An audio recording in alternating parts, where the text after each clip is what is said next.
Hey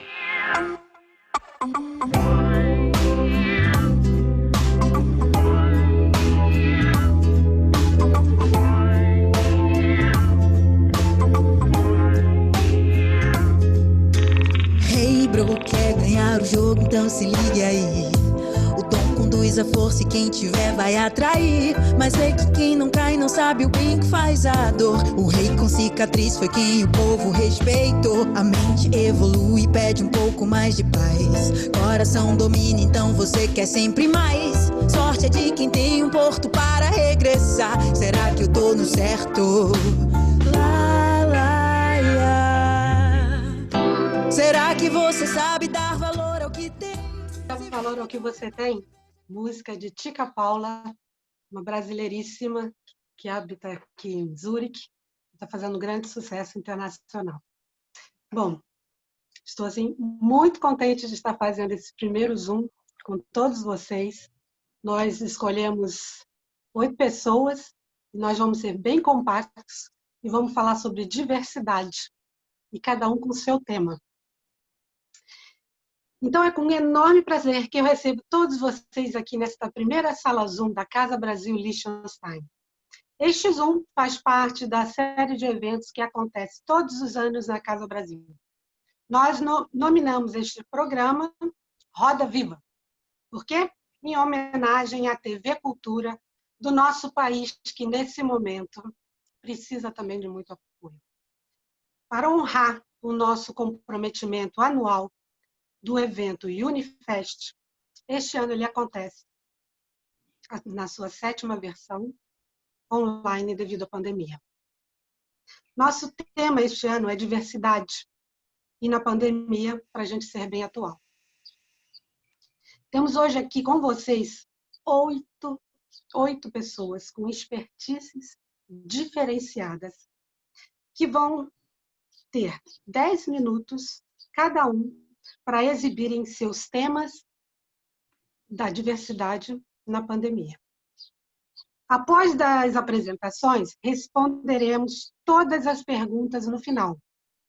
Por favor, escrevam as suas perguntas no chat geral do Zoom, para que o nosso administrador capture suas perguntas, para que sejam respondidas no final. Esperamos oferecer, a partir de agora, um vasto, rico e compacto conteúdo para todos vocês. Os eventos online serão a tônica deste ano. Nós, Casa Brasil, lançamos hoje 3 eventos online. Zoom Roda Viva, que é esse que está acontecendo agora, o 5º Salão de Arte Brasileira de Liechtenstein, Destaque ArtNat 2020, onde vocês vão poder acessar o link, que estão todas as nossas redes sociais e no website da casabrasil.li, e escolher a sua obra preferida. Esta é uma forma diferenciada de estimular, de divulgar e premiar a arte brasileira em tempos de pandemia. Amanhã será lançado o nosso quarto evento da Casa Brasil. Só que dessa vez vai ser uma coisa muito inovativa. Nós vamos lançar ele em 3D e vocês poderão acessar os links nessa planta 3D, onde faremos as divulgações de artistas homenageados, escritores, músicos, gastronomia, business e todos aqueles que nos apoiaram nesses 7 anos. Todo o evento da Casa Brasil, esse ano principalmente, é totalmente gratuito e eu conto com vocês para divulgar a nossa cultura mundo afora.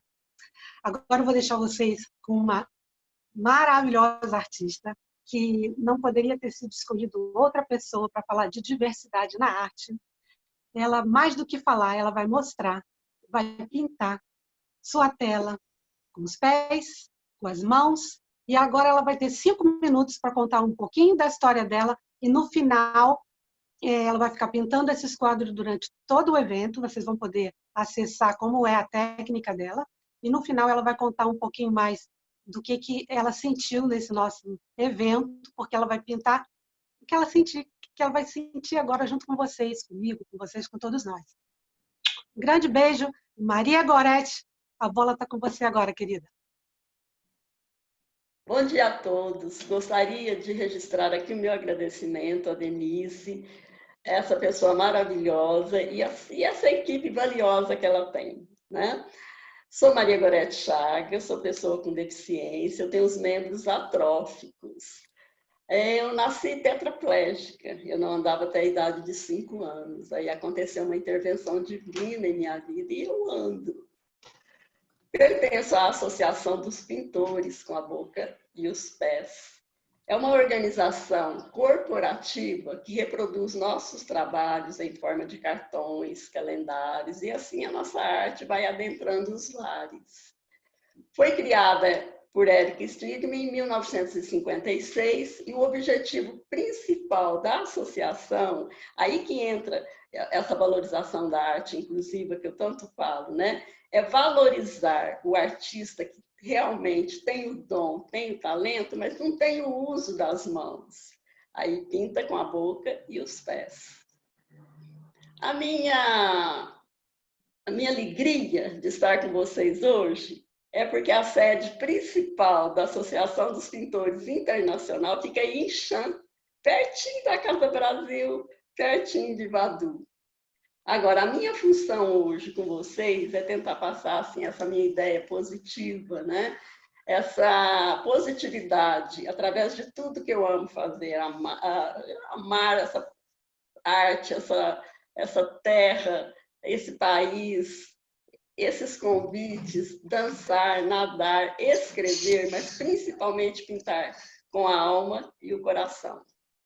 Eu pensei assim, eu tenho 2 armas poderosas comigo, a minha fé e os meus pincéis. Pincel na boca, pincel no pé. E assim, eu vou envolvendo crianças, vou envolvendo adultos com as minhas cores, e durante o período todo, pintando os temas e essas pessoas de sensibilidade extrema que hoje estão conosco. Muito obrigada e depois eu volto com o resultado da arte. Com você, Ângela.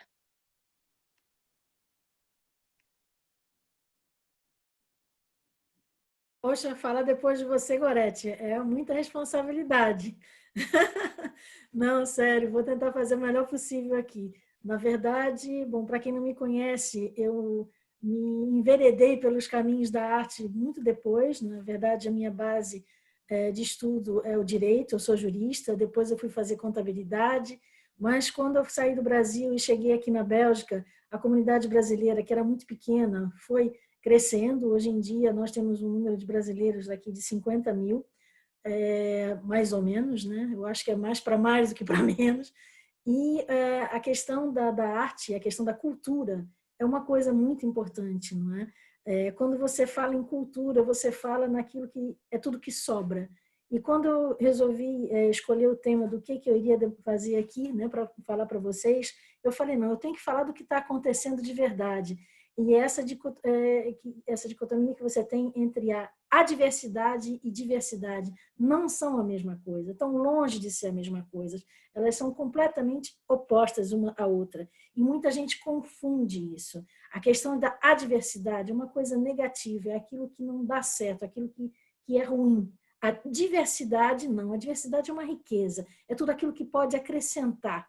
Então, o outro não é uma coisa ruim.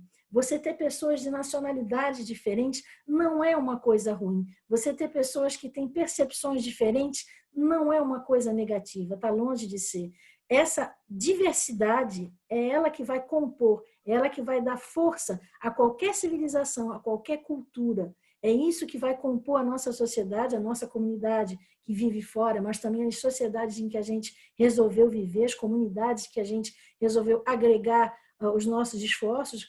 Nós aqui temos pessoas que moram na Suíça, na Bélgica, no Brasil, em outros lugares, e o que nós vemos é que nós contribuímos para essas comunidades diferentes, esses países diferentes, com vivências diferentes, e nós damos a nossa contribuição, nós contribuímos. Uma pessoa que sai do próprio país, ela sai e ela traz na bagagem tudo que ela tem.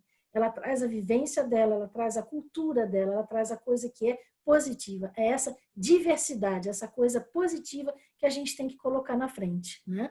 Nessa diversidade positiva que eu estou falando, o que a gente vê mais é que quando a gente não pratica isso, né? Quando a gente não vê isso como uma coisa de riqueza, de conteúdo, o que você vai ver? Você vai ver que as pessoas vão se sentir menos valorizadas, elas contribuem menos e isso gera frustração para todo lado. Eu me lembro que quando eu cheguei na Bélgica, eu vou falar muito rapidinho disso, né?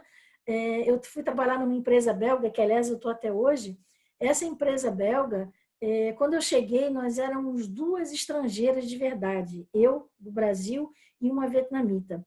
E nós 2 éramos as únicas que não entrávamos em grupo nenhum. A gente não era europeu, a gente falava línguas em que as pessoas não estavam nem um pouco interessadas, as pessoas não nos convidavam para sentarmos juntas, e a gente olhou uma para a outra e falou assim, quer saber de uma coisa? Quem precisa? Não, vamos fazer diferente. A gente vai dizer que a gente está muito bem, apesar deles não receberem a gente bem, né? A gente está muito bem, a gente tem muito que oferecer. E aos poucos, aquela maneira da gente agir, tipo assim, não estou nem aí, né? Mas estamos muito bem, mudou a visão que eles tinham com relação a nós 2.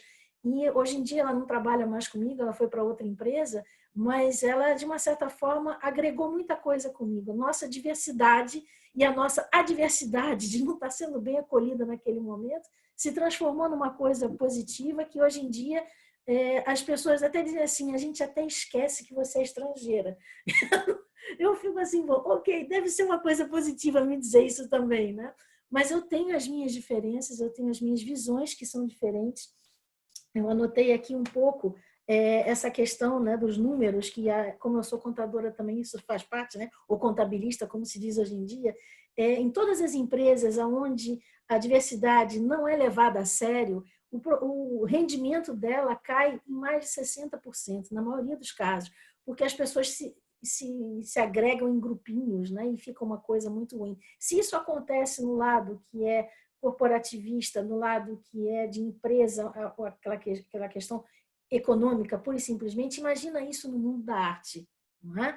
É uma coisa muito difícil da gente imaginar outra coisa acontecendo. Eu li há pouco tempo no Brasil que existe um movimento que estão falando no final do ano passado já, chamado tropifagia, né? Que é se alimentar do que é tropical, do que seria o Brasil. E eu fiquei pensando assim, gente, a gente já teve isso em 1920, quer dizer, eu não estava viva ainda, sou velha, mas também não vamos exagerar. Em 1920 já se falava da antropofagia, né? Com Oswaldo de Andrade, Tarsila do Amaral, o modernismo, aquela coisa toda.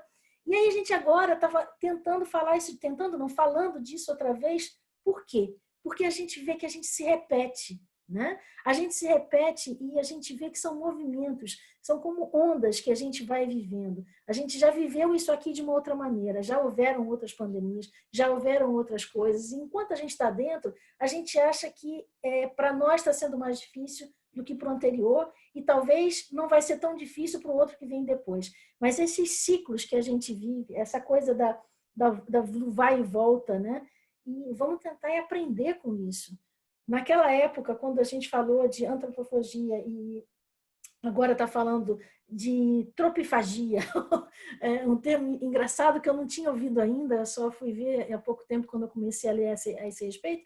A arte no Brasil ela está tendo essa necessidade de se reinventar, mesmo com modelos antigos, porque essas crises que acontecem, para o artista, ele consegue dizer melhor do que ninguém aquilo de uma maneira mais sensível, aquilo que pode ser a resiliência que nós, comuns dos mortais, porque eu não sou artista, a resiliência que eles vão dar para a gente poder melhorar, para a gente poder caminhar cada vez melhor para isso.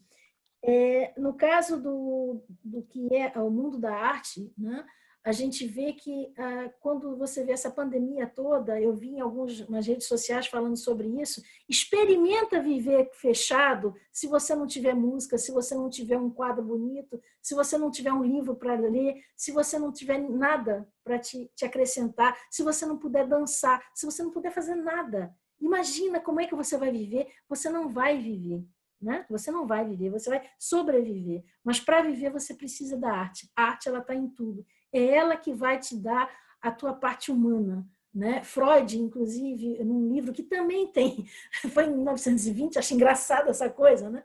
É um livro que, em português, eu não sei como é que eles traduziram, mas seria como... como é que ele poderia ter chamado isso em português? Eu posso te ajudar, Ângela. Oi? Eu posso te ajudar, Ângela, que é a Rosane, porque essa realmente é uma fala que tu tá tendo quando a gente toca em Freud, né? A gente lembra muito essa parte introspectiva do artista, essa parte humana do coração. Então, é uma coisa que a gente queria que, se tu pudesse deixar para o público que está ouvindo, assim, essa mensagem final, sobre esse tema realmente que toca muito o coração das pessoas e onde a arte contribui tão positivamente para que todos se sintam e se mantenham sensibilizados. Esse é o toque que a gente queria, assim, bastante receber de ti na tua fala. Qual a tua mensagem? No caso, o Freud, o que ele escreveu em 1920 é um livro, uma série de livros que ele escreveu, mas uma delas era o Malaise de la Culture. Era como se você não estivesse bem com a cultura, né? A cultura não estava bem. Ele escreveu isso em 1920, porque já era uma época muito difícil, né? Tinha acabado a Primeira Guerra, então a cultura ela estava vivendo um momento muito delicado. E ele captou isso e ele colocou isso. E ele diz nesse livro uma frase que, para traduzir, o que quer dizer é que o humano não é humano sem a cultura. Ele não é mais humano. Ele deixa de ser humano se ele não tem a cultura. E a cultura, ela é a arte. É isso que a gente consegue traduzir. Então, isso é uma importância capital. E, para terminar aqui, o que eu queria falar sobre tudo isso ligado à arte, né? A mensagem que eu tenho também é porque quando você vê dentro da arte que fomenta tudo isso e que nos transmite toda a energia que a gente precisa para ser humano, né? E a gente vê que a criança, no caso, a criança no meio disso tudo, ela vai ter um papel muito importante, que vai ter agora essas crianças que estão vindo dentro da pandemia, que elas estão vivendo esse momento, vai determinar o adulto que elas vão ser depois.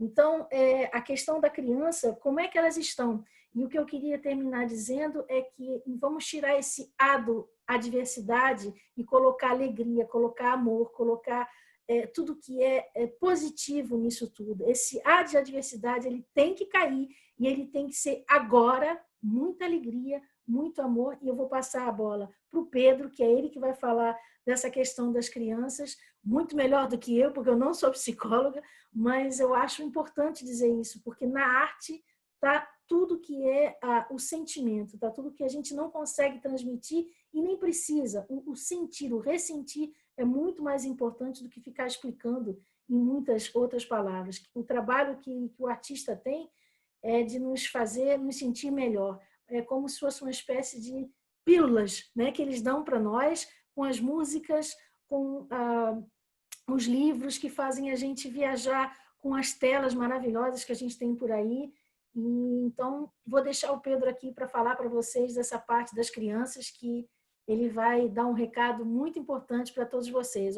Uma boa tarde. Se tiverem mais perguntas depois, estou por aqui.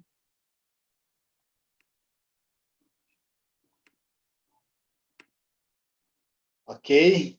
Vocês estão me ouvindo bem, né? Bom dia a todos no Brasil. Boa tarde a todos na Europa. Meu nome é Pedro Gontijo, eu sou escritor.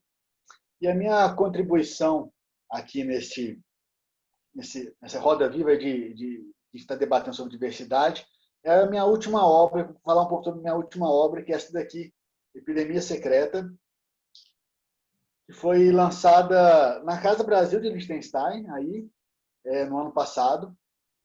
E a minha contribuição com este livro é convidar a todos nós a pensar uma outra epidemia, a diversificar o olhar e pensarmos numa outra epidemia, uma epidemia que também é uma pandemia, que também está no mundo inteiro, em todas as classes sociais, todos os países, e ela é secreta, é uma epidemia escondida, escondida por uma cultura do segredo. Estou falando da epidemia de abuso sexual infantil. A epidemia de abuso sexual infantil é o que eu chamo de epidemia secreta. E por que escrever sobre esse tema? Por que escrever sobre abuso sexual infantil? Essa é uma pergunta que sempre aparece em todo lugar que eu vou conversar sobre o livro, sobre epidemia secreta. Pedro, por que você começou a escrever sobre esse tema? Tem vários temas para escolher, por que você escolheu este? Bom, começou pelos relatos ao meu redor, né? Eu comecei a ouvir muitos relatos ao meu redor de mulheres e homens adultos que me relataram que foram abusados sexualmente na infância. E eu quis fazer algo em relação a isso. E como eu sou escritor, o melhor que eu poderia fazer é usar minha literatura para este tema. Eu entendo que o escritor, qualquer artista, mas o escritor, principalmente o escritor de romance, ele é um criador de mundos. Ele é um criador de mundos. Quando eu escrevo um romance, eu crio um mundo literário e eu convido o leitor a entrar nesse mundo, a ter experiência de consciência dentro desse mundo que eu criei, né? Ter pensamentos, emoções dentro desse mundo. E por que eu vou criar um mundo, então, com uma coisa tão horrível, uma epidemia de abuso sexual infantil por toda parte, né? Este mundo onde o abuso sexual infantil acontece em todas as casas, classes sociais, todos os países, não é um mundo que eu criei neste livro. Esse é o mundo real, é o mundo onde a gente vive, um mundo onde vivem nossas crianças, nossos filhos, filhas, sobrinhas, sobrinhos, netas, netos.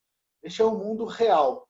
O mundo que eu criei neste romance, nesse livro que chama Epidemia Secreta, tem uma pretensão. A pretensão é ajudar o leitor a enxergar melhor o mundo real, a enxergar melhor o que está escondido por essa cultura do segredo. Porque adultos mais atentos protegerão melhor suas crianças, né? Essa epidemia só é epidêmica, esses casos só acontecem tanto porque essa cultura do segredo, há um não dito muito grande, né? Então, o mundo que eu estou criando nessa experiência literária da Epidemia Secreta, ele tem essa pretensão de ajudar os adultos a enxergar melhor, a ficar mais atento a um aspecto dessa realidade onde as crianças estão, né? Pegando o gancho na pergunta da Ângela, como estão as crianças, né? O que elas estão vivendo, que riscos elas estão recebendo e que potenciais elas têm, né? Então, para eu atingir essa pretensão do livro, eu tinha que escrever um livro fácil de ler, o tema já é árido demais, né? Então, como que eu escrevi esse livro? Eu escrevi um livro curto, tem cerca de pouco mais de 100 páginas, pessoas que não têm hábito de leitura estão lendo em um dia, 2 dias, uma semana, o que me deixa muito satisfeito. Então, essa grande dificuldade literária da linguagem foi buscar uma linguagem fácil de ler, fácil de ser lida, porque o tema já é árido o suficiente, né? E eu também não queria inventar casos de abuso. Se é para ajudar a enxergar a realidade, eu busquei casos reais. Então, é uma história de ficção. Eu criei uma história de ficção que facilita a leitura. O enredo é ficcional, mas é uma história de um jornalista, um romance investigativo, tem até uma história de amor por outro personagem lá. Então, é fácil de ler. A estrutura toda é fácil, não é chocante, não tem detalhamento dos casos. Mas os casos que o jornalista vai descobrindo de abuso sexual infantil, eles são inspirados em casos reais. Todos os casos que foram relatados nesse livro, Epidemia Secreta, esse romance ficcional, foram inspirados em casos que as vítimas me relataram. Eu fiquei 2 anos produzindo este livro e, além de coletar esses casos, ligar meu ouvido, minha orelha, minha antena nessa sintonia e registrar esses casos, eu conversei com especialistas, 2 especialistas principalmente muito importantes. Uma delas é uma esposa e psicóloga que está aqui nessa mesa, Ana Paula Rosário Gontijo, que é uma excelente psicóloga, que conhece muito sobre esse tema, e uma outra psicóloga, Beatriz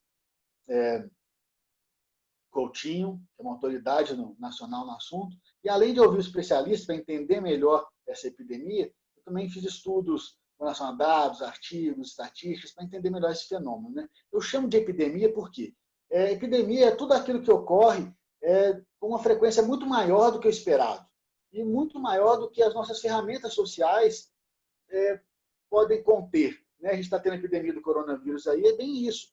Acontece em toda parte, muito mais rápido, se dissemina do que as nossas ferramentas sociais para conter. Uma grande diferença da epidemia secreta de abusos sexuais infantis é que não é uma epidemia de alguns meses, de alguns anos, nem décadas, são séculos, talvez milênios, que a humanidade está numa epidemia, uma pandemia de abuso sexual infantil. E ela só é assim tão dilacerante, tão avassaladora, está em todos os lugares, tanto por causa da cultura do segredo, por causa da cultura do não, na minha casa não, nem preciso olhar, imagina se meu pai vai ser um abusador, meu avô vai ser um abusador, minha sobrinha não corre esse risco, minha filha não corre esse risco, então comigo não vai acontecer. Parece um pouco com esse comportamento das pessoas que saem na rua, não, comigo eu não vou pegar o coronavírus, não, porque onde eu estou passando não vai dar. né? Então, assim, essa cultura do deixa disso, não vamos fazer drama, não vamos fazer exagero, a cultura do segredo, né? Ela também ela é a patrocinadora dessa pandemia, dessa epidemia secreta de abuso sexual infantil. E alguns dados que a gente tem, né, que mais de 70% dos casos registrados no Disque 100 aqui no Brasil, né, de denúncias sobre abuso e exploração sexual de crianças, mais de 70% acontecem em casa. Então, mais de 70% dos casos são em casa, na sagrada família, né? Muitas aspas nessa sagrada, né? É o pai, é a mãe, é o padrasto, é o tio, é a madrasta, é a avó, é o avô. São pessoas conhecidas, é a casa. É a casa que é o lugar mais protegido, muitas aspas nesse protegido, pela cultura do segredo, né? Outro dado importante, né? Um dado que vem do Sistema Único de Saúde, né?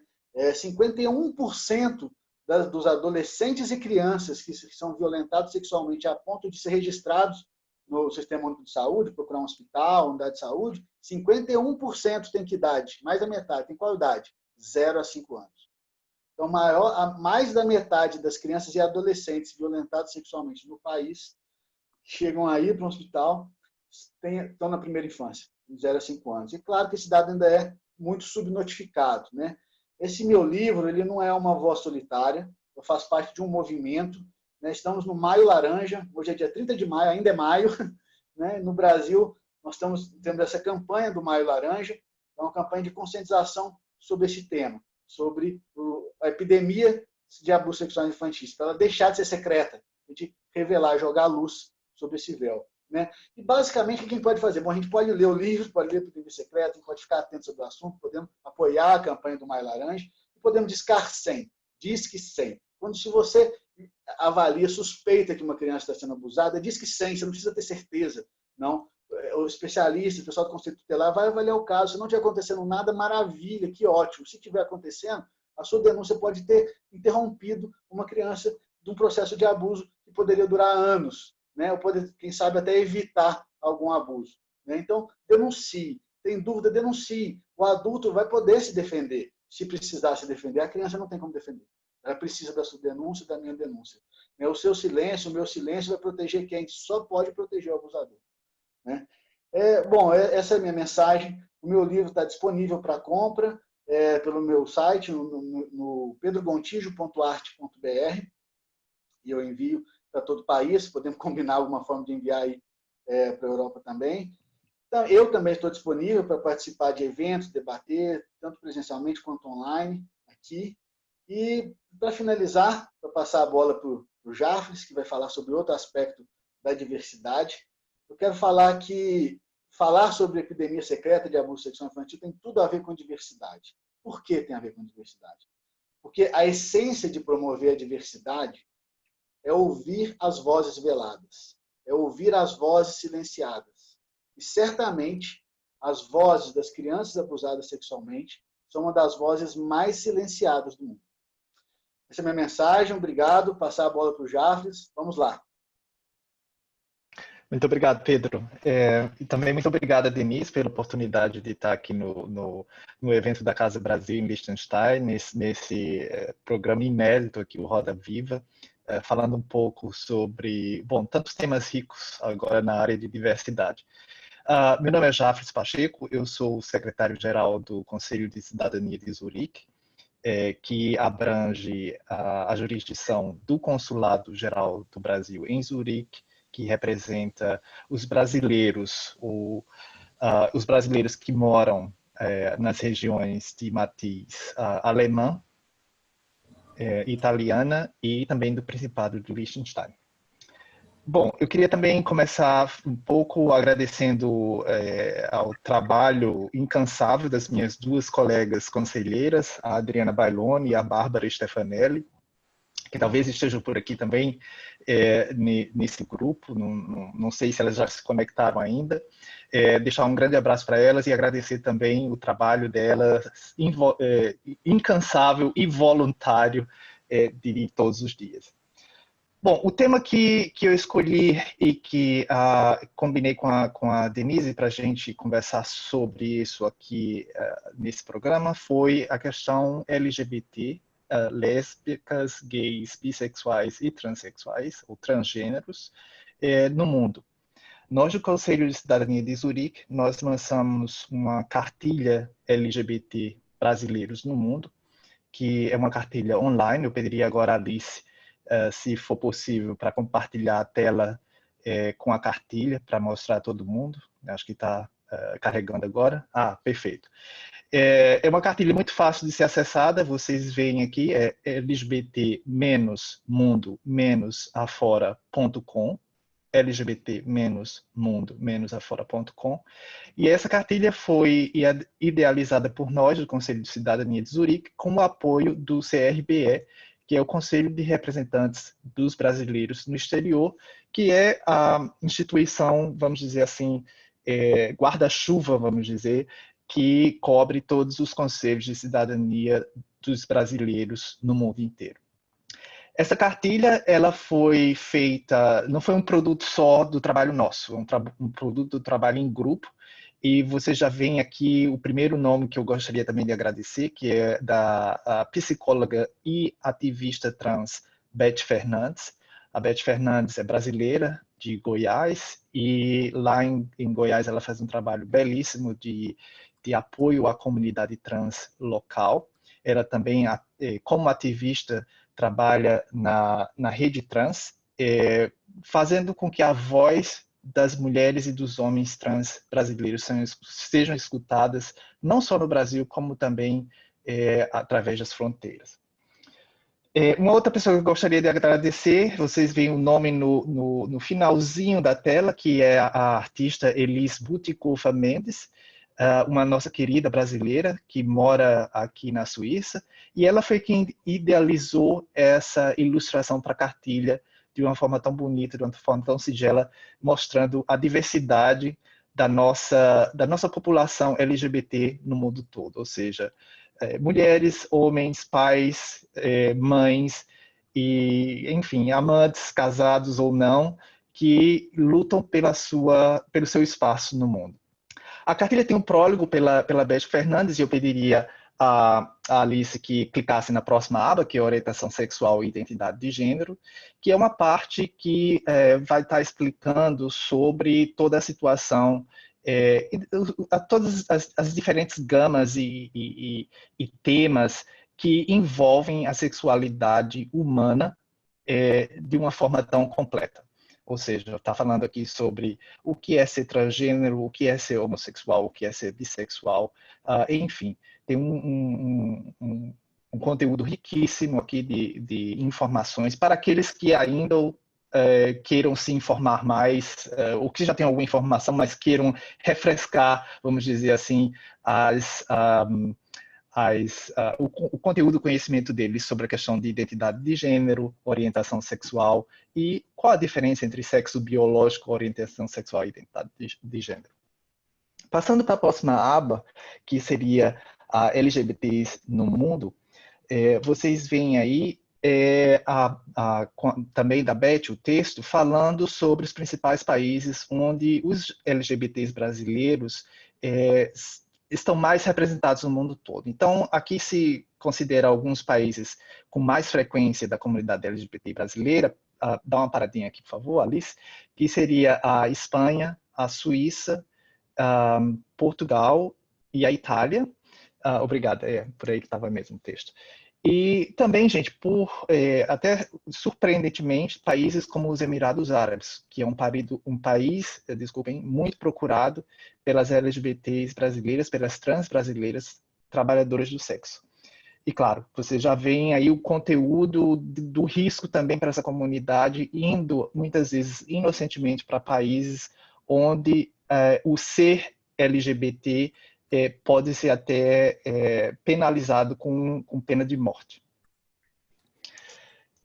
Na próxima aba, que seria LGBT Suíça, é uma aba que nós do Conselho de Cidadania de Zurique tentamos, com o nosso trabalho de criar pontes, tentamos criar as pontes aqui entre a comunidade LGBT brasileira vivendo na Suíça e em Liechtenstein, com as várias instituições LGBTs da Suíça que trabalham em prol para a comunidade.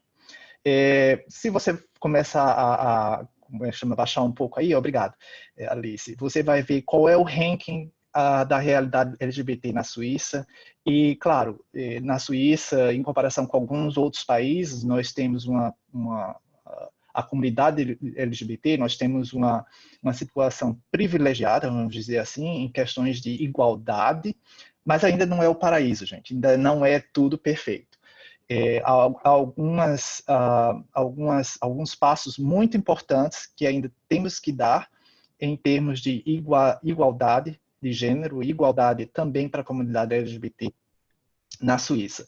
Por exemplo, um tema muito importante é a questão da nacionalidade e da permanência oficial na Suíça para casais LGBT. A facilidade que um casal hétero tem, por exemplo, da esposa ou do esposo receber um visto, como estrangeiro, receber um visto por estar casado com um suíço ou suíça, a comunidade LGBT estrangeira não tem essa mesma facilidade. Ou seja, tem alguns fatos muito importantes da vida social da comunidade LGBT como estrangeiro na Suíça que ainda não está de igualdade, vamos dizer assim, em pé de igualdade. Colocando um pouco mais para baixo, obrigado, Alice, vocês vão ver um rol de uma série de associações locais suíças que trabalham em prol da comunidade LGBT. Eu vou tentar, sem querer fazer preferências, mas tem umas que são muito queridas por mim, que eu gostaria de mencionar aqui. A primeira seria a Milchjugend, em alemão. Não sei bem a tradução agora em português, como seria isso. Mas a Milchjugend é uma instituição de ajuda psicológica e ajuda social a adolescentes que se debatem, que estão agora se debatendo com a questão LGBT. Sou gay, sou lésbica, sou trans ou não. Essa instituição oferece uma forma desses adolescentes se informarem, uma pessoa com quem eles possam compartilhar as dúvidas que eles tenham, e também ajuda psicológica, e ajuda muito fundada psicologicamente. Então, a Milchjugend é uma associação que eu gostaria de mencionar. A outra é a FELS. A FELS é uma associação fantástica, que é uma associação de pais de filhos e filhas LGBTs. Ou seja, se você é pai ou é mãe, e o seu filho ou a sua filha está se identificando como sendo da comunidade LGBT, e você tem dificuldade de lidar com esse tema, não entende esse tema, etc. e tal, você pode compartilhar as suas dúvidas também com outras pessoas, com outros pais que também passaram pela mesma situação, que é o pessoal da FELS. E é interessante o nome FELS, aqueles que sabem alemão, FELS é a palavra em alemão, é a abreviatura dessa associação, família e pais de LGBTs na Suíça. E FELS é também a palavra que em português significa rocha. Então, é aquela identificação, vamos dizer assim, tradução daquela palavra, a rocha na tormenta, que é a família, que são os pais para as crianças e filhos LGBTs. Uma outra instituição que eu gostaria de mencionar é a Pink Cross, que também está mencionada aqui na cartilha. A Pink Cross, ela tem um trabalho muito bom de ajuda também legal, para ajuda legal, não legal bom, mas legal jurídica, vamos dizer assim, para pessoas LGBTs. A família Arco-Íris, que também faz trabalho de assistência de reprodução assistida para famílias LGBTs. Jafre, muito bom esse teu tópico e esse nome da última comunidade que tu falou. O termo colorido é um termo muito bonito para a gente passar uma mensagem final para as pessoas que estão nos ouvindo. Seria muito positivo ouvir de ti essa mensagem tão bonita finalizando a tua fala. Bom, eu gostaria de mandar uma mensagem não tão bonita, Rosane, finalizando a minha fala, mas chamar a atenção da questão LGBT nessa fase de pandemia. Há alguns pontos muito importantes que a comunidade LGBT está sofrendo durante a pandemia, que, diferente de outras comunidades, de outras áreas da sociedade, tem um significado especial para a comunidade LGBT. Bom, a questão sobre o receio sobre a disponibilidade de medicamentos para HIV, como se está falando que alguns medicamentos para HIV também possam ser a solução para o coronavírus, pode ser que haja dificuldades para a comunidade LGBT em permanecer recebendo sua medicação. O isolamento social e a violência doméstica que está acontecendo também nas famílias, nos casos LGBT, está aumentando muito. Uma outra coisa que também em termos de dificuldade de acesso a medicamento por causa do lockdown, por causa da reclusa, são para as pessoas trans. As pessoas trans têm que tomar medicamentos hormonais controlados e diariamente. Então, se a pessoa não pode sair de casa para acessar esse medicamento, também tem uns problemas que vêm com isso, e sem falar também na questão das trans brasileiras que trabalham são trabalhadoras do sexo, que por causa do lockdown também estão tendo dificuldades de ganhar o pão do dia a dia delas. Bom, e finalizando também, o perigo que nós temos agora durante a pandemia de alguns governos de extrema-direita que estão se aproveitando, vamos dizer assim, desses direitos e dessa força que foram estendida para eles por causa da questão da pandemia. Muitos governos, muitos países estão em estado de alerta, ou estado de calamidade, e por isso quebrando muitas regras em termos de como introduzir leis. E alguns governos, um exemplo, o governo húngaro, que acabou de introduzir uma lei dracônica que vai contra a comunidade trans local, impossibilitando a realização da mudança de nome social para a comunidade trans local. É isso que eu queria deixar para o pessoal, em termos de LGBT na pandemia, e vou passar a bola agora para Ana Paula. Muito obrigado. Antes da Ana Paula entrar, muito obrigada, Jafes. Antes da Ana Paula entrar, eu queria avisar a todos os ouvintes que a gente tem um chat que vocês podem, todas as pessoas estarem escrevendo as suas perguntas direcionadas a todos os palestrantes, que ao final do evento eles estarão, então, passando todas as respostas para todos vocês. E, na sequência, a gente gostaria de estar comentando com todos que estão nos acompanhando que a Gorete está pintando um quadro nesse momento. Ela está ali pintando com a boca um quadro segundo a inspiração que ela vem recebendo ao momento em que todos nós estamos palestrando, falando da pandemia, falando e fazendo alertas em relação à vida humana, tentando tocar no coração de todas as pessoas e sensibilizando, e como uma amante da arte, ela está tentando refletir na obra que ela está fazendo, todas essas impressões que nós estamos passando nesse momento do diálogo.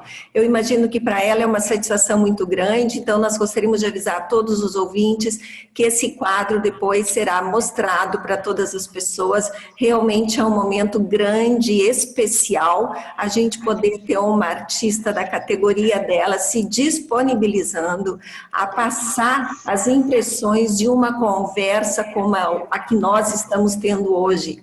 Então, nesse sentido, avisar a todas as pessoas que estejam aí prestigiando também esse lindo trabalho que ela está fazendo nesse momento. E passamos a palavra para o nosso próximo palestrante, como o Jafres já mencionou. Bom dia e boa tarde. Estou muito feliz com o convite. Ano passado estive presente em Liechtenstein, no lançamento do livro do Pedro. Vi outros lançamentos, outras artes, algumas das pessoas que estão aqui agora. Denise, mais uma vez, muito obrigada. A gente tinha que fazer esse evento de qualquer jeito, né? Nem que fosse mesmo somente online, que já está maravilhoso. Agradeço a presença de todos. E eu vim trazer um pouco sobre o que me surpreendeu nesse momento da pandemia, e tem me surpreendido mais ainda, que é a quantidade de diagnósticos de doenças mentais, né? De intervenções necessárias em saúde mental nesse momento. Como eu lido com isso há muitos anos, né? Muitos anos atrás, quando eu comecei meu trabalho, eu trabalhava com doente grave, eu trabalhava com paciente HIV, que ainda naquele momento não tinha nenhum tipo de medicamento para o vírus, né? E ficou essa epidemia escondida também, né? Que ninguém podia saber o que estava acontecendo, ela era um segredo, né? Horrível, que envolveu muito mais dor emocional, até mesmo do que dor física, né? E muita perda. Naquele momento, a gente trabalhava com um paciente uma semana seguinte, talvez ele já não estivesse conosco. Então, foi uma história que me impactou muito, era o início da minha carreira, eu havia escolhido doente grave como profissão e faço clínica geral, como sempre também, né, toda a vida, convivendo com o desejo de que nós todos possamos investir na saúde mental. O que aconteceu agora nesse momento, para mim, foi assim, uma grande constatação da nossa negligência com o que se chama de saúde mental. A gente tem muito conhecimento sobre saúde física, debate muito sobre isso, né? Falamos de alimentação, de atividades físicas, de todo o bem-estar. A Ângela falava aí, né, da sobrevivência através da arte como forma de alimento, né, que vai diretamente nos nutrir na saúde mental, mas não cuidamos dela exatamente. Então, como que a gente chega a cuidar da saúde mental? Quando ela vira doença mental. Né? Então, infelizmente, é isso que a gente está vendo agora, a quantidade de diagnósticos que há muito tempo eu não via em massa. Né? Durante esses anos todos de profissão, a gente vê diagnósticos que vão acontecer, às vezes 1 ou 2 diagnósticos no mesmo paciente, né? Porque essas crises que a gente está vivendo em separado ao longo da vida, que todos nós vivemos, vai nos mostrar, né, que a gente precisa cuidar, e a gente cuida na hora que está doente, mas não cuida na hora que está saudável como prevenção. Então, essa imagem, né, de doença mental, né, diferente de saúde mental, é o que eu gostaria de deixar aqui hoje também como uma reflexão, né, para que a gente possa se lembrar que a ordem que a gente acredita que é a ordem de cuidar da saúde, em geral, já foi preciso e, em geral, é a saúde física. Né? Primeira coisa, a saúde física está correta, é isso mesmo, precisamos sobreviver, né, e sobreviver bem. Mas a gente já sabe de um tempo para cá, de bastante tempo para cá, que se a gente cuidar da saúde mental, o nosso corpo responde. Então, se eu tiver um ânimo, se eu tiver uma clareza de quem eu sou, do que eu preciso, quais são as minhas necessidades, né, eu vou poder suprir a mim mesmo, né, daquilo tudo que o meu corpo também precisa de uma maneira saudável. Então, essa luta, né, de manter o corpo saudável, de trazer para o corpo uma alimentação adequada, com atividades físicas, uma postura que seja uma postura de cuidado com a saúde, é maravilhosa. Ela é maravilhosa e é necessária. Mas ela não é dissociada, né? Ela não é diferente, ela não é excludente, né? Não deveria ser, né, uma atitude que exclui o nosso cuidado com a saúde mental.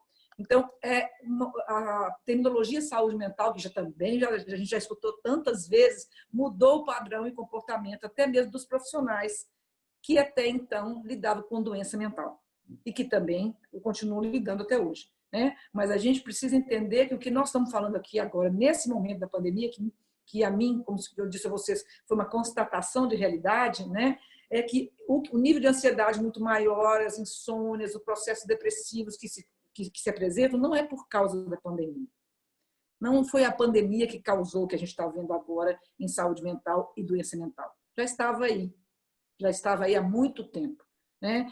O que acontece quando algo a mais externo nos convida a refletir é que aquilo que estava um pouquinho deixado de lado, né, não é tão importante assim, isso é assim mesmo, esse é o meu jeito, né? As coisas são dessa maneira, e eu vou empurrando com a barriga, né, que é muito comum a gente falar disso, né, deixando de lado, não dando prioridade à minha saúde mental. Então, no momento em que o evento externo exige mais de todos nós, aquilo que já tinha brotado, né, já estava ali de olho, aparece de uma forma mais dolorosa para que a gente possa refletir e cuidar. E aí, muitas vezes, eu não tendo ainda o costume de refletir sobre mim, de olhar sobre as minhas questões, né, que a gente percebe o quanto a arte faz essa denúncia antecipada, né? A gente estava aqui agora escutando a música, né, que para mim foi muito legal, assim, né, o porto para regressar. Esse porto para regressar, que a música fala, ele é a minha capacidade de saber quem eu sou, de voltar para dentro de mim mesmo, saber onde é que eu estou nessa situação, né? Nessa situação da pandemia, nessa situação de um problema familiar, de problemas financeiros, nessa situação de questões que eu estou convidado, mais uma vez, todos os dias estamos, mas mais uma vez, para refletir sobre mim. Se eu tenho consciência do meu lugar interno, né, se eu conheço a mim um pouquinho, né? Já refleti sobre mim tantos X, né? Eu posso, então, trazer todas essas reflexões para o meu porto seguro, para um lugar dentro de mim que eu posso pousar, né? Posso repousar as minhas questões e trabalhar a meu favor. Trabalhar em função de fazer as minhas escolhas, de ter autonomia e capacidade de decisão. Mas eu só posso fazer isso se eu puder, até então, olhar a cada detalhe que eu sou convidada, a cada crisezinha pequenininha, a cada situação que a vida me chama para que eu possa refletir. O convite é nesse lugar. Como é que eu sei quem eu sou na hora que a crise externa me convida mais uma vez, me motiva, né, para olhar quem eu sou, o que eu faço comigo mesmo? Eu continuo repetindo as mesmas coisas? Eu continuo fazendo os mesmos costumes que me levaram até a crise, que me deixaram mais ansioso, mais insone, né, que me deixaram mais depressivo, que me deixaram mais angustiado? Eu vou fazer assim? Porque na hora da crise, na hora desse convite que todos nós recebemos, é a hora H, né? É a hora que a gente vê quem estava até então cuidando de si, de um modo geral, e quem não é capaz de fazer isso, porque já é tarde demais. Tarde demais, que eu quero dizer, é tarde demais para não ter uma crise emocional, né? Para não ter uma crise de saúde mental, comprometendo então, e trazendo para a doença mental. Então, eu peço que a gente possa hoje, quero deixar aqui hoje, né, o convite dizendo que somos capazes, através de vários recursos, a arte é um deles, de vários recursos, refletir quem somos, saber quem eu sou, o que eu realmente preciso, e fazermos as mudanças necessárias para que a nossa vida esteja cada vez melhor. É um direito que nós temos, é um dever para conosco. Em um momento como esse, essa crise estaria mais possível se nós já dessemos voz à saúde mental, sem o medo de pensar que é uma doença, e sim saúde preventiva. Gente, eu estou aqui querendo aproveitar esse tempo, né, para equalizar o nosso tempo. Não vou nem precisar, Rosane, que você venha me contar, que já está na sua hora, né, que eu vou passar, né, porque esse meu assunto vai enganchar com o assunto da Karina também, que fala de autorresponsabilidade. Obrigada, um beijo.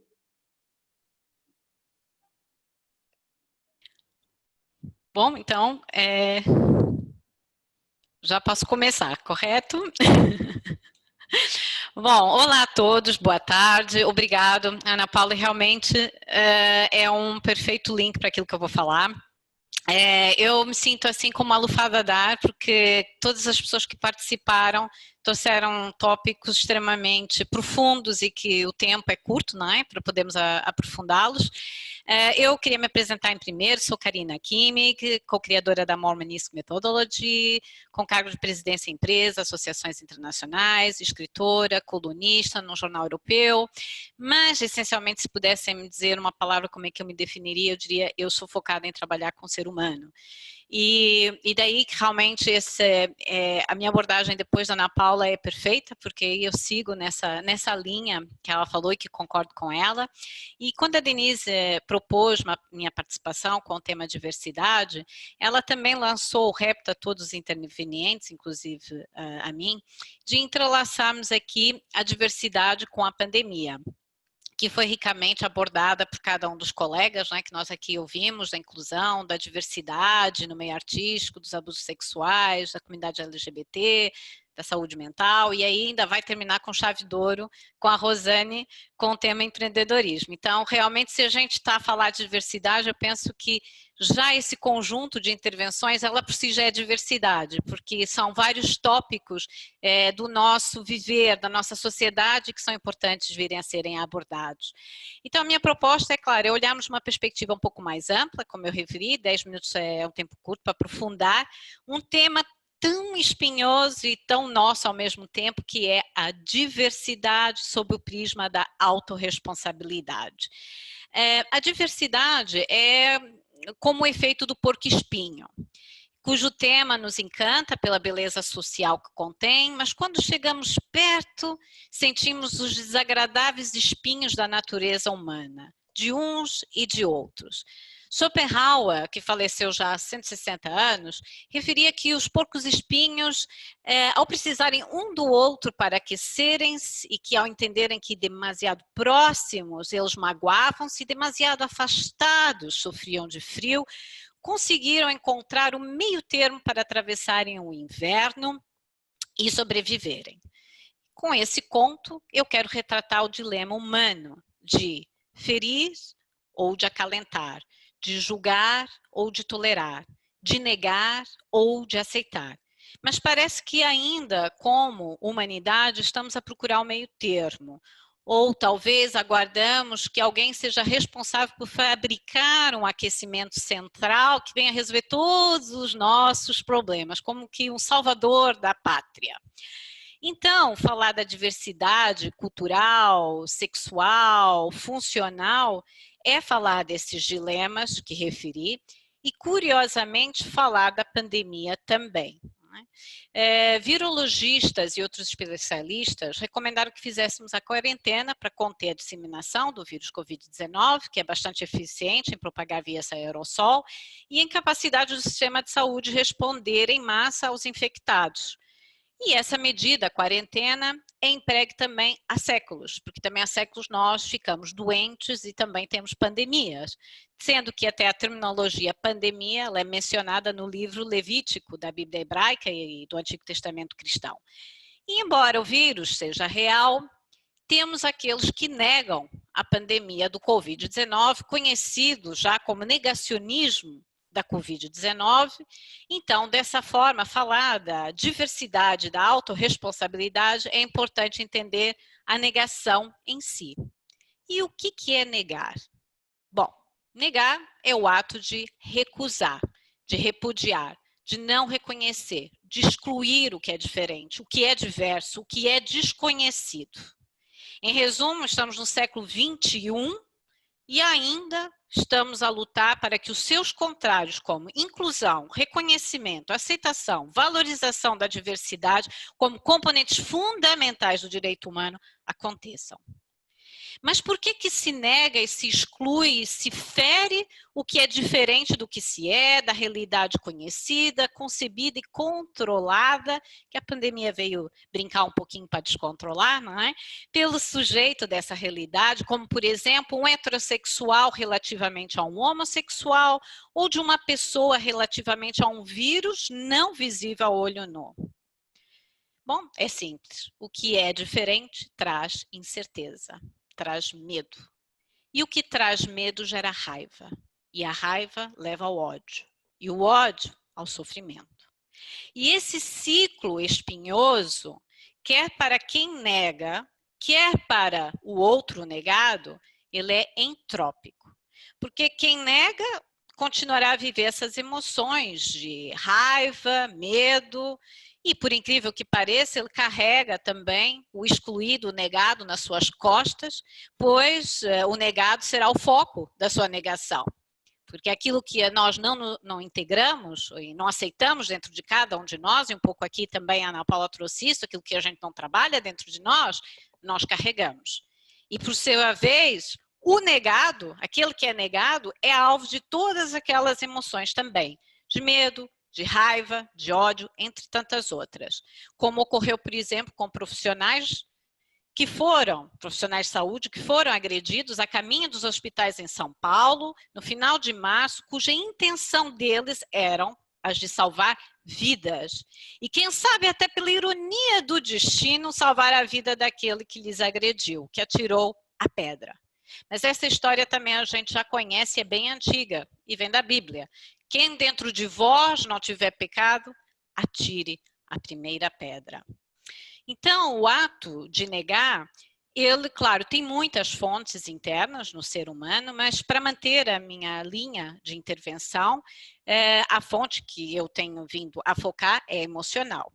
Então, nega-se o que se tem medo, o que não se tem controle, o que perturba, e por isso a pessoa exclui outras pessoas ou nega mesmo a pandemia. Eu vou fingir que não existe, eu não quero ver, porque a epidemia e a pandemia, aqui no nosso caso, leva a que a pessoa tenha de confrontar-se com a mudança. E como a Ana Paula referia, com aquilo que ela não fez por vezes, né? O trabalho que já deveria ter sido feito. Com a incerteza do futuro, com abaladas estruturas conhecidas da sua vida, as tais rotinas que mesmo que não sejam boas, mas como são conhecidas, a pessoa está ali. É o barco afundar, é o Titanic afundar e ainda está ali agarrado ao último pedaço, achando que assim irá salvar alguma coisa. E quando se nega a realidade, está a ser-se irresponsável, na medida em que se está a negar a sua própria responsabilidade, que é o olhar para os seus processos mentais e emocionais. Então, quem nega o incerto, o sofrimento, o que é diferente, quer eliminar pela negação a realidade, para não encarar exatamente as suas limitações, a sua própria diversidade emocional, as transformações que tem de realizar e quer se apegar às paredes do seu quadrado controlado, conhecido, e acaba por deslocar aquilo que dentro não está resolvido para fora, para o exterior, para o outro, projetando no outro. Seja ele uma pessoa diferente para o sujeito que projeta, seja a pandemia. Portanto, a pessoa que não é responsável pela sua dimensão psíquica e atua a excluir o outro, a agredir a realidade, ela não somente afeta a si, mas ela também afeta o social. Porque todos nós somos corresponsáveis pelo que acontece. Porque não há algo separado entre a minha responsabilidade e do outro. Há sim a minha responsabilidade, no sentido que eu tenho consequência, né, dos atos que pratico, e como tal, também isso vai afetar o outro. Então, se eu começar a disparar espinhos, né, com o porco-espinho, eu vou começar a ter respostas também de espinho. E se todos começarmos a disparar os espinhos, ao contrário dos porcos espinhos, que vão conseguir atravessar o inverno, não é? Da história que eu referia no início, no final nós vamos morrer todos de frio, porque vamos criar mais um problema. Não temos como nos aquecer e vamos atacar pessoas, ao invés de realmente atacar o problema. Porque é o problema que tem que ser resolvido na base, e não o ataque às pessoas. E não se resolve o que se rejeita e, consequentemente, nós não evoluímos socialmente. Pelo contrário, vamos regredir. Não é? Então, a autorresponsabilidade, em suma, e para fechar aqui a minha intervenção, ela nos traz esse olhar, a transformação da consciência individual que transforma a consciência social. E quando se transforma a consciência social, nós transformamos a nação. Porque a nação e o social, ele espelha, no fundo, o modus operandi individual. E a autorresponsabilidade, ela também é uma responsabilidade social de integração de todas as partes dentro de mim, mas também de todas as partes fora de mim. E é essa minha mensagem, nós irmos, de alguma forma, esse olhar para dentro, verificar qual é a nossa parte nessa realidade, qual seja a realidade aqui da diversidade, porque são várias, como nós ouvimos aqui os outros colegas intervenientes. E concluo a minha intervenção. E passa a bola, desculpa, e passa a bola para a Rosane. Então, muito obrigada, Karine, muito bonita as tuas palavras. Realmente é um momento que a gente está vivendo e sentindo que tem que se olhar para dentro, né? Que olhando para dentro, quem sabe a gente volta a falar, sensibiliza o coração. Então, meu nome é Rosane Erhardt-Labitz, eu estou em Munique, eu tenho uma empresa aqui de consultoria e na verdade, uma consultoria que está se transformando numa escola de negócios e empreendedorismo, basicamente para os empreendedores brasileiros que estão na Alemanha ou que vêm para a Europa. Sou treinadora de Business Model U, modelo Canvas, Lego Serious Player para a elaboração de workshops para empreendedores aqui, e nessa pandemia realmente balançou muito com as minhas estruturas pessoais e profissionais. E vou contar para vocês de uma forma mais coloquial, porque a gente ouviu muitas palavras, assim, um discurso muito lindo de todos, mas eu acho que talvez para fechar, trazer algo bem coloquial, bem do dia a dia, pode ser ilustrativo diante de tantas mensagens bonitas que a gente ouviu. Eu cheguei à conclusão que eu estou aqui mais para servir do que para ser servida. Esse período do coronavírus, eu que trabalho diretamente com empreendedores que estão aqui, eu percebi no momento dado que na medida em que os recursos racionais e práticos, falando em dinheiro, se esgotam, é um momento onde a gente tem que buscar recursos internos no coração, na criatividade, na forma como se pode solucionar os problemas. Eu sempre trabalhei dentro do grupo de empreendedores que eu trabalho, eles me procuram justamente quando eles têm um problema, eles querem uma solução. Então, dentro disso, eu procuro dar uma solução.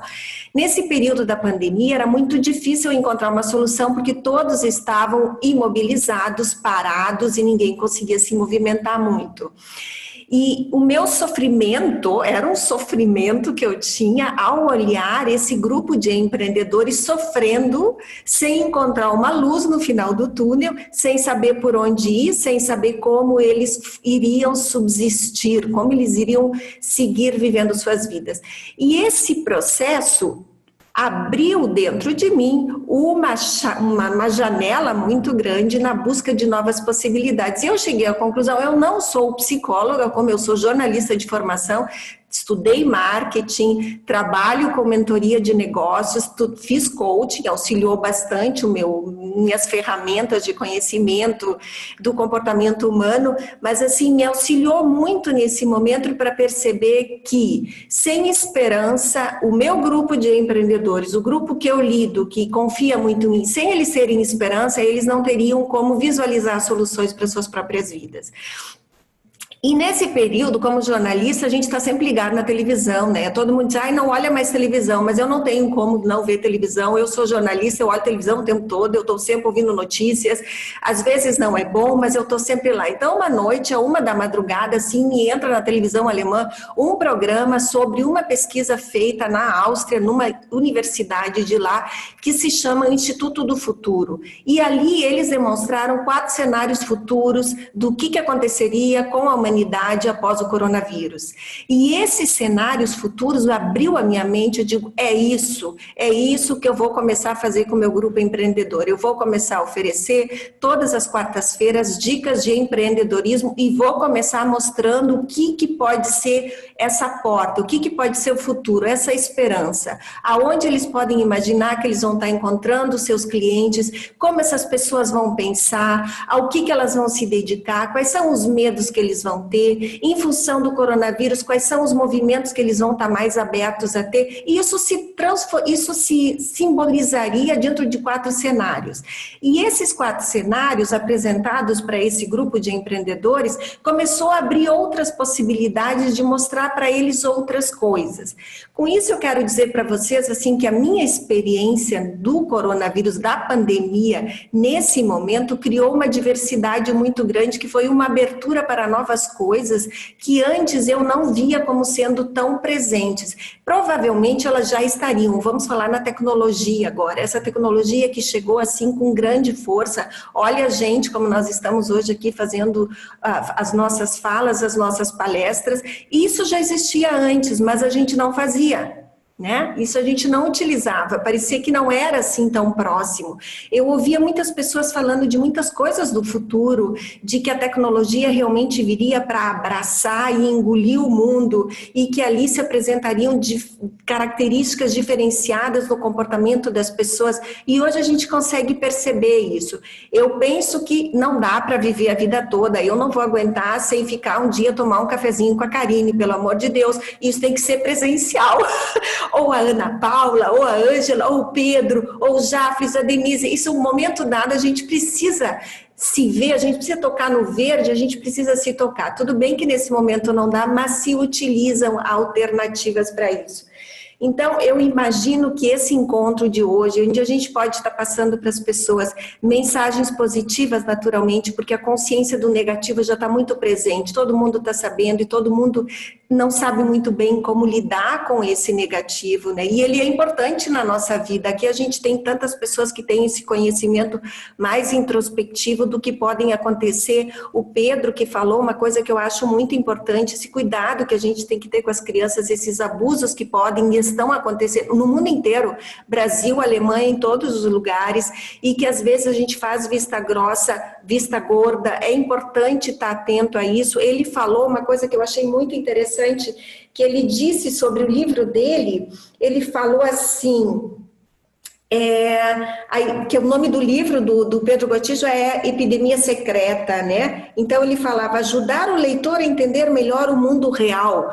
Isso eu acho fantástico, quando a gente tem essa possibilidade, através de um livro, de auxiliar as pessoas através da empatia e da utilização. Eu, como jornalista, entendo que isso é muito importante, saber usar as palavras para que elas sejam essa mensagem que chegue ao coração das pessoas e à razão das pessoas. E muitas vezes a forma com que a gente se expressa, o tom de voz que a gente usa, ou na escrita, o formato que se utiliza para se passar uma mensagem, ele é tão enriquecedor e ele chega nas pessoas com tanta bênção, que muitas vezes é uma bênção, né? Tu poder saber, meu Deus, até de não se sentir só. Então, assim, fiquei encantada com o Pedro. Vou comprar o teu livro? Sim, quero ler ele todinho.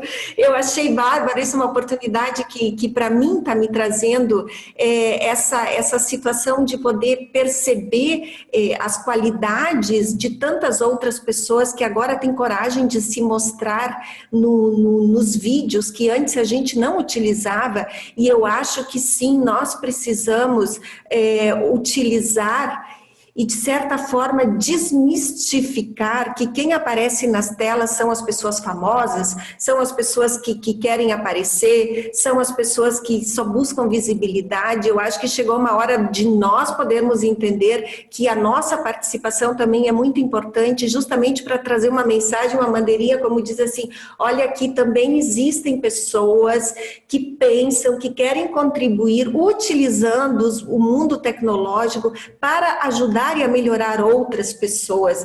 Então, isso também serve, essa comunidade que a Denise hoje criou aqui para a gente, de nós todos nos reunirmos e podermos estar passando mensagens tão bonitas para as pessoas nesse momento tão importante de pedras, porque estamos carregando pedras, o fardo está pesado e está pesado para todo mundo. E também lembrar, assim, eu acho até que é uma coisa que a gente não falou hoje, gostaria de levantar, assim, eu acho que tem pessoas que estão bem. Eu acho que tem um grupo de pessoas que elas estão bem, que elas estão bem de saúde, que elas estão bem de dinheiro, que elas estão bem de uma maneira geral. A única coisa que eu vejo nelas, porque eu conheço algumas, hein? Alguma coisa que eu vejo, elas não estão conseguindo curtir a felicidade delas. E isso sempre fica assim, poxa vida, então a gente está bem, e quando a gente está bem, ainda assim, a gente não está bem, né? A gente está mal. Então eu acho que falta um pouco disso também para todos nós, de podermos entender que saber valorizar as coisas boas. Quando a gente está bem, ser feliz com o que a gente está bem. Ser feliz com as pequenas coisas boas que a gente vai começar a conquistar de hoje em diante, daqui para frente, todos os dias. É como nos darmos a permissão para vivenciarmos essas coisas bonitas e boas, que elas vão nos levantando em outros pontos aos quais provavelmente a gente está deficitário, porque somos humanos e imperfeitos e temos uma longa caminhada pela frente, né? Então, eu acho que eu tenho uma pergunta para todos vocês, antes que eu passe para outras perguntas, assim, eu tenho uma pergunta que eu gostaria, porque ela está relacionada muito com a Gorete, que está pintando agora, que todo o meu respeito e a minha admiração pelo trabalho que ela está fazendo nesse momento. Eu queria perguntar para todos vocês, nesse momento da pandemia que vocês estão vivendo, já vivenciaram, se vocês puderem dizer qual é a cor da pandemia que ficou na mente de vocês, que cor seria essa?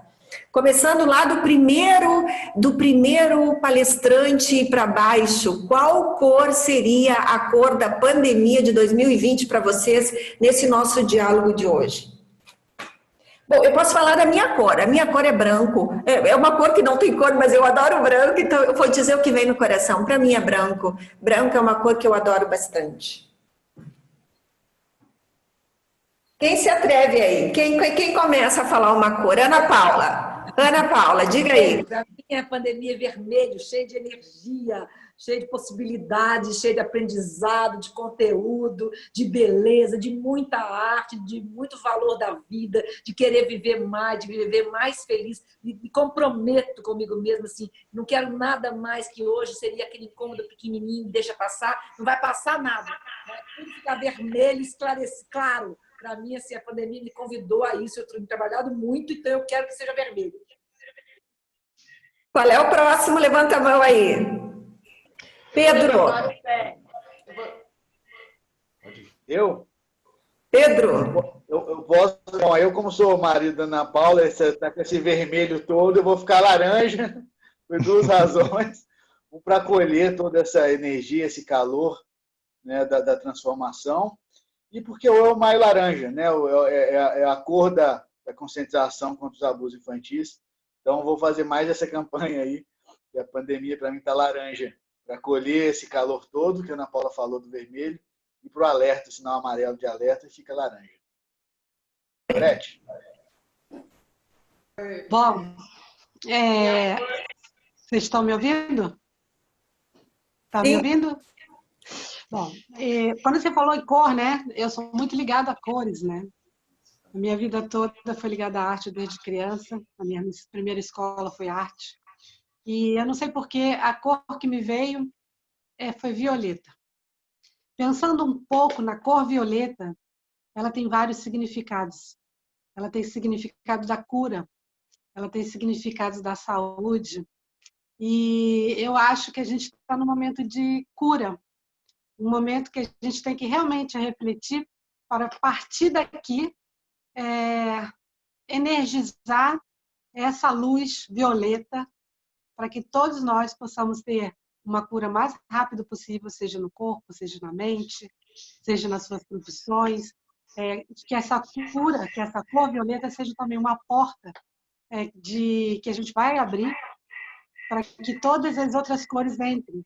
Então, eu acho que nesse momento, a cor violeta, para mim, tem uma função muito importante, porque a gente está falando muito de doença, mas na realidade a gente tem que falar de saúde. Aquilo que você falou sobre as conexões que a gente está fazendo hoje aqui me deixa muito impressionada. Eu não imaginava que esse evento ia ter essa energia tão boa, porque a gente está colocando diversidade, que como a Ângela falou, né, não é a diversidade, mas muitas vezes a gente entende diversidade como os espinhos que a Karine colocou aí. Ela é linda, maravilhosa, mas tem seus espinhos. E eu acho que a nossa conexão nesse evento é um pouco de cura para todos nós. E eu espero que a gente esteja também passando essa energia de cores para todos vocês e que cada um receba o nosso arco-íris aí. Então, quem vai ser o próximo? Qual é a próxima cor do arco-íris aí? Bom, eu acho que eu tinha levantado a mão. Já fez. Obrigado. Eu acho que eu tinha levantado a mão, não sei se estou na ordem certa. Eu ainda não tinha pensado em como, é uma pergunta bem intrigante. Eu comecei a pensar, será o verde, porque eu adoro o verde, e tem as plantas que eu sempre estou vendo as plantas da gente na varanda, porque agora todo mundo trabalhando desde casa, você tem que ir para a varanda, e eu estou sempre vendo as plantas e vendo o céu e tal. Mas eu também pensei mais em termos de sentimentos, do que eu estou vivenciando muito nessa fase de coronavírus e pandemia, que é o sentimento da paciência, o sentimento da compaixão. Ou seja, qual é a cor que combina com esse sentimento? Será o vermelho da compaixão ou rosa? Não sei. Enfim, seriam mais as palavras, os sentimentos que eu estaria conectando com esse momento do que as cores em si. As cores, de repente, é o arco-íris todo. Lindo, muito bem. Quem gostaria de falar o próximo? Tá me ouvindo? Tá me ouvindo agora? Ainda não. Pode só um pouquinho, deixa eu só falar aqui para o palestrante, daí eu já te passo a palavra aí, Cláudia. Gorete, como artista plástica, eu escolheria todas as cores, né? Pro meu coração, da minha mente, eu escolho o azul, porque o azul me leva para o infinito, me leva para o divino, me leva para a leveza. e me leva para esse mundo que eu quero colorir e tentar passar de uma forma mais amena e mais positiva. Muito bem. Muito bem, muito obrigada. Deixa eu perguntar para a Karine se ela tem alguma cor que ela gostaria de introduzir aqui no nosso bate-papo. Bom, é difícil, viu, essa pergunta. Não, mas é porque é um pouco como o Jafres referiu. Há uma cor que uma pessoa gosta e outra é o que vem, né, à mente neste momento. De fato, o pessoal anda falando de arco-íris, eu penso que é o mais bonito, até porque as crianças, pelo menos aqui na Alemanha, nós vemos nas casas, elas pintam o arco-íris e colocam, né, na janela para dizer vai ficar tudo bem. E o arco-íris representa essa diversidade, mas quando fizeste a pergunta, Rosiane, veio duas cores. Azul, no sentido de tranquilidade e calma, se a gente estiver centrado dentro, passamos. Eu, no início, quando começou a pandemia, muitos clientes me ligavam um pouco desesperados um pouco, e uma das coisas que eu digo é a pessoa que tenha um eixo central passa, né? Nossa humanidade já passou por muitos altos e baixos. E o amarelo porque o amarelo para mim representa a criatividade, e eu penso que toda vez que nós temos uma crise na humanidade, é a oportunidade de nós recriarmos algo, de passar para um outro estágio. Então, o amarelo, no sentido de um caminho dourado que está à nossa frente ainda, né, nos permita isso, de nós usarmos aquilo que já não funcionava, porque já há muitos anos há muita coisa que já não funcionava bem, e usarmos essa quebra para realmente reconstruir algo melhor. Então, ficarei por essas cores. Muito obrigada. Eu queria pedir para a Ângela. Ângela, se tu pode ainda dar teu comentário sobre as tuas cores. Tu entraste no chat aqui falando amarelo. Está presente por aí? Estou presente. É que eu achei que não ia dar tempo mais de falar, que eu levantei aqui a mão, ninguém me viu, não tem problema. Na verdade, por que eu escolhi o amarelo? Porque é o sol. É o sol, é o centro do nosso universo, é todo o calor. Tem essa parte da criatividade que a nossa palestrante de antes falou, claro, que é muito importante, aliás, é o que nos faz realmente ligar com essa coisa do humano, é a capacidade da gente criar, né? Tá ligado a isso. Então, para mim, o amarelo é, além de tudo, a minha cor preferida, então aí já entra mais ainda na coisa. É muito importante porque ela representa para mim esse calor, essa chama, essa coisa que eu vejo como positiva. Eu sei que muita gente vê o amarelo como atenção, cuidado. Eu não. Atenção, sim. Olha que eu estou aqui. Entendeu? É isso. É o sol. É o centro do universo. E é isso que nos fortalece como seres humanos. É a nossa chama. É aquilo que a gente tem para oferecer. Né? Eu acho que todo ser humano tem alguma coisa a oferecer. É verdade que nem todos sabem passar essa mensagem. Nem todos sabem ver até que ponto eles têm coisas positivas e coisas boas para oferecer aos outros. E às vezes eles têm medo de chegar até os outros. Essa pandemia vai ainda acrescentar esse lado do medo de chegar perto do outro, ou vai talvez fazer um efeito de escudo protetor. Eu não vou chegar perto de você porque, né? E a gente tem que pensar nisso. Por isso que o amarelo é muito importante, porque é o calor, é o sol, é o centro das coisas, é essa chama que tem dentro da gente que tem que ir para frente. Eu acho que o amarelo é a cor que mais define o que está acontecendo aqui. Mas todas as declarações e todas as cores de cada um aqui são muito importantes, ainda mais para quem lida com arte, quem gosta de arte, todas elas, né? Todos os matizes e todas as cores são muito importantes. A Gorete tem razão quando ela diz que ela é pintora, para ela todas as cores são importantes. Ok, muito obrigada.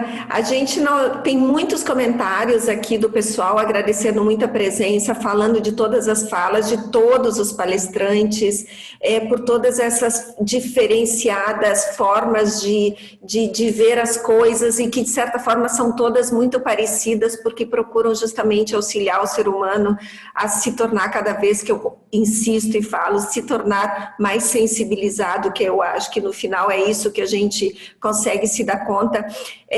Eu não tenho nenhuma pergunta mais específica para ninguém, além de todos os elogios e agradecimentos, e a Denise, naturalmente, agora eu vou passar a palavra para ela, porque ela vai ter palavras para dizer no final para todos nós. Denise, contigo. Na realidade, quem vai falar agora é a Gorete, vai mostrar a obra dela e vai dar uma palavrinha aí. Primeiro vamos deixar a Gorete mostrar a obra e falar um pouco do que ela sentiu e depois eu fecho. Vai lá, Gorete, com você. Tá bom. A princípio, eu gostaria de agradecer a todos os que me visitaram nesta sala, a diretoria da Associação dos Pintores com a Boca e os Pés do Brasil, e dizer o seguinte, que o tema foi muito inspirador, foi de uma sensibilidade incrível, né? Eu coloquei uma pessoa com uma máscara, né? Com pincel na boca, que eu não sei quem é, somos nós, os pintores, a inclusão na arte através do talento, do dom, independente da maneira que foi feita. O livro aberto para a literatura, para todos os pensamentos de justiça, de justiça social. Eu acho que a balança representa essa justiça em todos os sentidos. O arco-íris, né? Mostrando a diversidade. Esse arco-íris, ele cai na paleta, né? E se desmancha em várias cores, e essas várias cores chegam até a arte. O microfone, para a gente que possa falar, a gente não ter assim, esse empecilho, essa vergonha que foi dito aí tão bem, né? Que agora é a hora da gente falar, é a hora da gente mostrar. E esse livro, ele se fecha em um coração, porque eu acho que o amor soluciona qualquer pandemia, qualquer medo. Então, é isso que eu gostaria de passar para vocês. Mas, para isso, a gente tem que ter Deus no coração, pincel na boca, pincel no pé, e vocês uma lâmpada na cabeça, iluminando para as novas ideias e criatividade. Muito bem, antes da Denise passar a palavra, Denise, tem uma pessoa que quer falar muito aqui, que foi liberado o microfone, a Cláudia, deve estar por aí, ela pediu para falar, a Cláudia ainda está presente. Então, vou passar a palavra para a Denise. Muito obrigada, Gorete. Muito obrigada.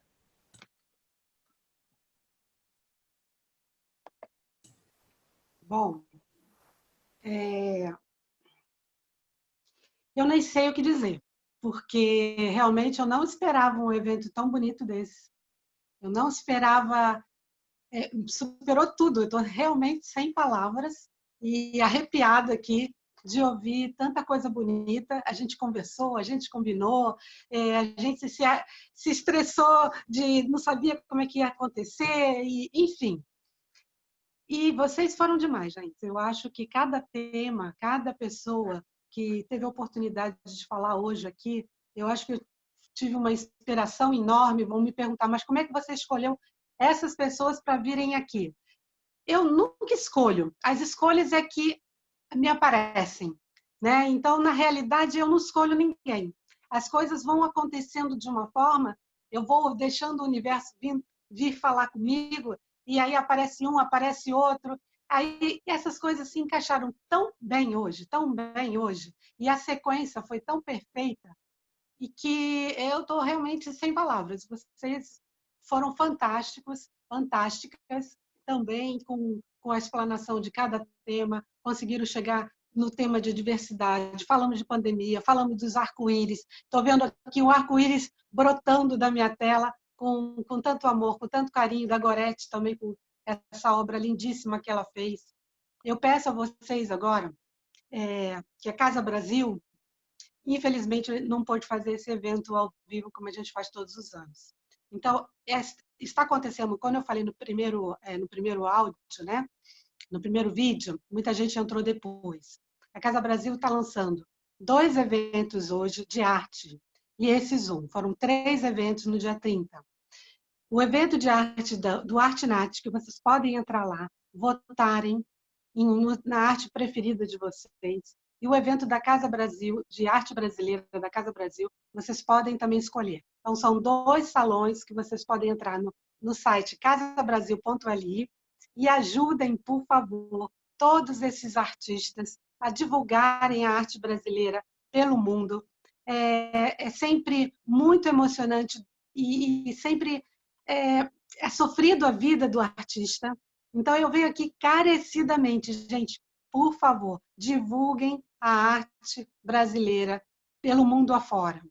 Então, a gente tem essa plataforma, divulguem esses artistas, votem em vários, votem ou então só em quem vocês gostaram, porque depois a gente vai escolher os 3 mais votados de cada um. Vamos fazer um vídeo para cada um desses 3 escolhidos pelo público, vocês são os jurados, e vamos dar premiações de certificados. Tudo isso é muito, mas muito importante para o artista. Vocês não têm noção da carência, e normal carência, né? Porque o artista faz para vocês, né? Eles precisam do feedback de vocês. Às vezes a gente olha, é bonito, mas dá um clique lá, dá um curtir, comenta alguma coisa, passa para os seus amigos. Então, é muito importante a participação de todos vocês, da arte brasileira no exterior. A gente faz essa divulgação. Não custa nada. Então, esse evento online, digamos, que a gente vai escolher os 3, não digo melhores, mas é uma maneira de cada um interagir com a arte em vários países. Então, é uma forma de fazer evento de arte online. A gente já fazia vários anos assim, mas sempre tinha o físico. A gente abria para que o público escolhesse também. Então, vocês são os jurados. Amanhã, nós vamos lançar um evento 3D, onde a gente vai divulgar todos os participantes e colaboradores da Casa Brasil. E nisso entra os homenageados da Casa Brasil, entra literatura, todos os que participaram da literatura, entra o business, todos os negócios que passaram pela Casa Brasil.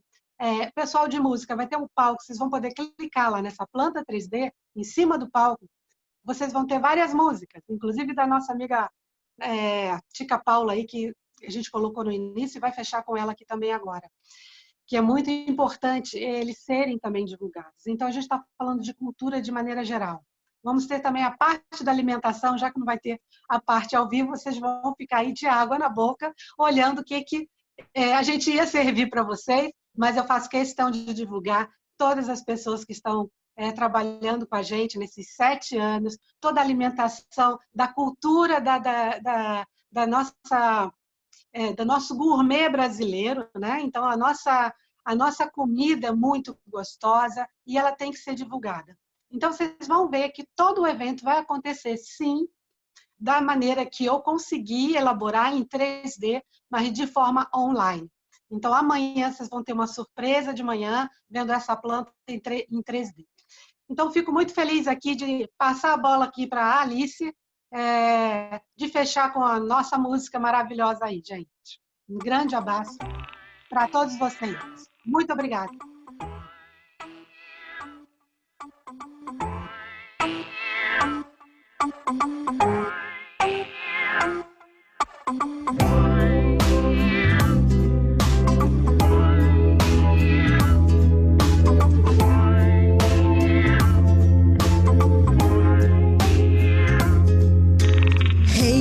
Quer ganhar o jogo, então se ligue aí.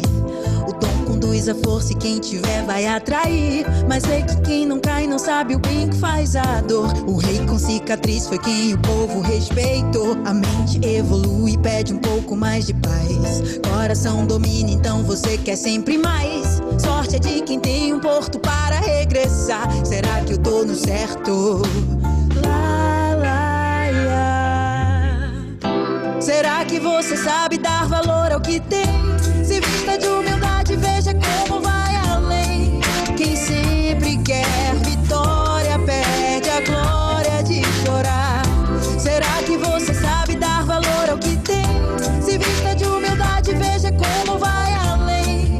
Quem sempre quer vitória perde a glória de chorar. Pegue sua sua arma disparando por aí. Distintos sentimentos, faz o som quem quer ouvir. Eleve suas ideias, que importa quem pagou. Propague o verbo, a vibe, o tom, o bando e o amor. A arte não tem cota, mostre bem quem você é. Mas se é pra ser doutor, prossiga, nego, lute até o gosto da vitória se espalhar no paladar. O universo ajuda a enfrentar e desejar. Será que você sabe dar valor ao que tem? Se vista de humildade, veja como vai além. Quem sempre quer vitória perde a glória de chorar. Será que você sabe dar valor ao que tem? Se vista de humildade, veja como vai além. Quem sempre quer vitória perde a glória de chorar. Às vezes não parece, mas os bons estão aí. Se der, juntar com eles, ponte sã constitui. Amigo é tesouro, tudo que ambicionar. A energia boa vai saber determinar a hora de parar, de aprender, de prosseguir. Se vem fácil, vai fácil, seu suor vai definir. Refreie todo ego quando o topo atingir. A estrada estreita ou larga, qual você vai preferir?